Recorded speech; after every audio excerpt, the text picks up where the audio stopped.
नैवेद्याच्या थाळीसाठी गोड पदार्थ म्हणजे स्पेशल शेवई खीर. सर्वात आधी आपण एका टोपामध्ये एस.आर. थोरात यांचं ॲक्टिव्ह काऊ मिल्क टाकूयात. हे दूध उकळून घ्यायचं आहे. आता दुसऱ्या पॅनमध्ये गगनगिरी घी टाकायचं आहे. त्यात काही काजू टाकून परतून घ्या.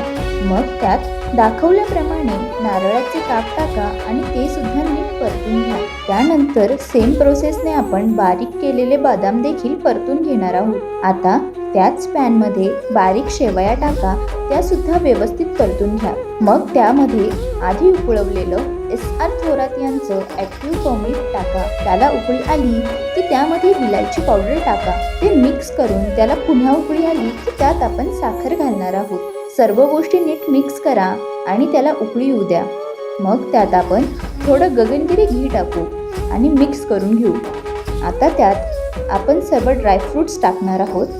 ते व्यवस्थित मिक्स करून घ्या आणि आपली गरमागरम शेवई खीर एका बाउलमध्ये काढून घेऊ.